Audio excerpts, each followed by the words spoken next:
Yo, parish orphans and retrogrades. Timothy Gordon here on the beach in Florida, in the RV here, chilling with the fam. And by night, the last few days we've been here, seeing what's going on in the Olympics. I've tweeted about it, and I thought I'd do a little 8-minute video or so weighing in. Obviously on Twitter you've had the likes of Bishop Barron. I just saw Father Mark did a video, and everyone else in the Catholic world has made a comment. It makes sense because, of course, the public global mockery of the Last Supper is a mockery of Catholicism. It's a mockery of Catholic art. The tableau form that this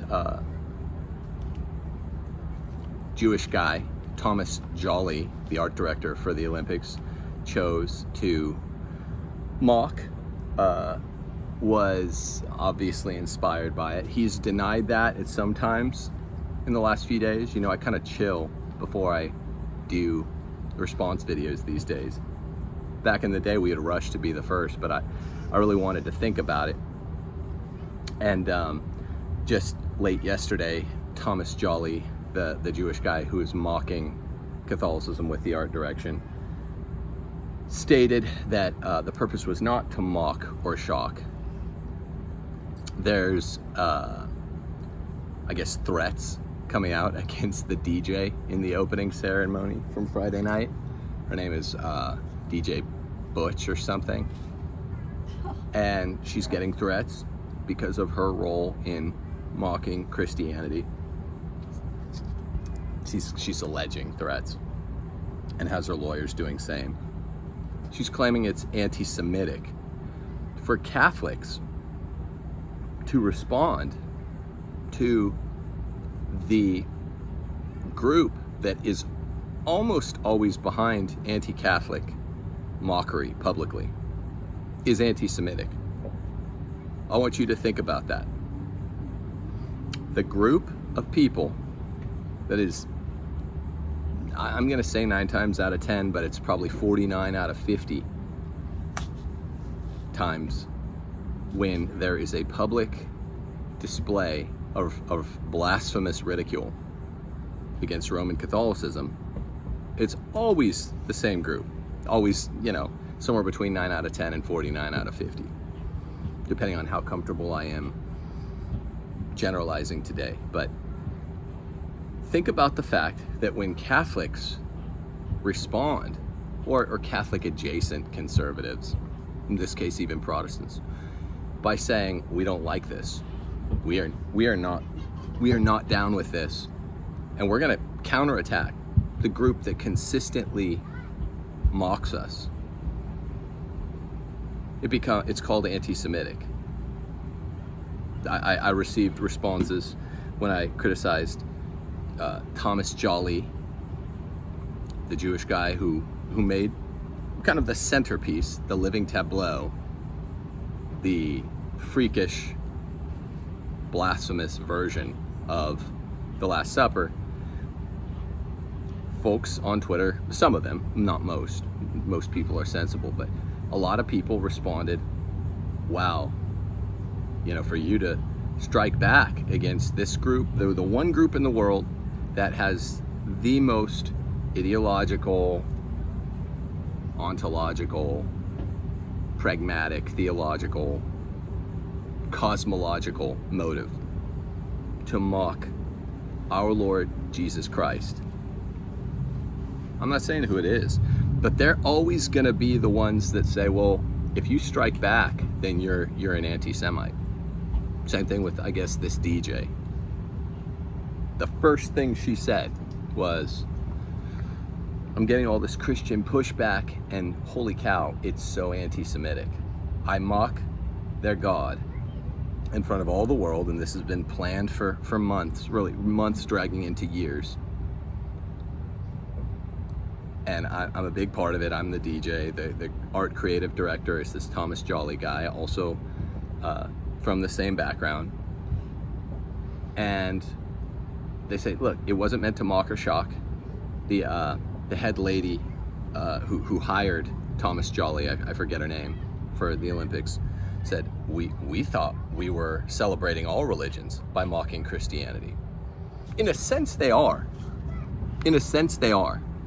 They're celebrating all the false religions of the world, kind of elevating them, if comparative religion is a zero-sum game, by doing what they can to pull down Christianity. Now, it's not a real victory, because of course, you know, God will not be mocked, as every Catholic in the world quoted the Bible in the last 4 days. It's true, God won't be mocked, and they could try, but you know, truth will out, and the holy word, the holy truth, the Logos man, God man, Jesus Christ, in some sense can be mocked and crucified, but he always wins. He's God.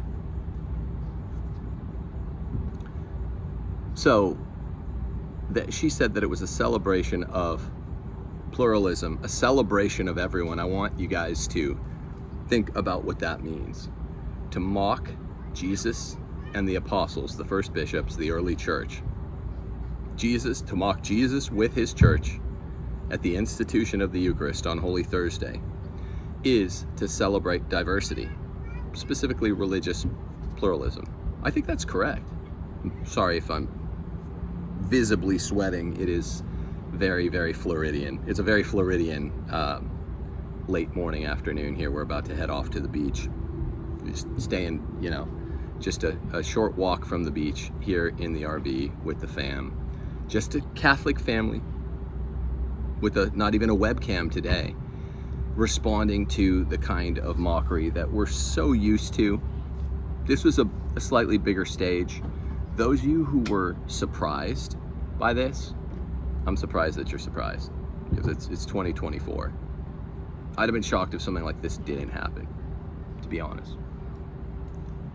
But just think about that honest statement by the lady, her name ends in like NTZ, or an NTZ sound, I forget what her name is, the one who hired Thomas Jolly, and she bragged about it before the Olympics. She said it's a bold decision to hire him as the art director. She knows what kind of stuff he does. Anti-Christian mockery. This Thomas Jolly. She said it's a bold decision. I'm glad I made it. And when he mocked Christianity, that wasn't really mocking Christianity. That was celebrating religious pluralism. Well, in a sense, she's being honest. Now, in no sense is this guy Thomas Jolly being honest by saying that the intent was not to mock and shock. That's just a lie. But I want you guys to understand out there, there's a new kind of Christian rising up, specifically the old kind. And all these people are going to have to clear the lane. It's just that simple. And that still sounds like tough talking a corpse.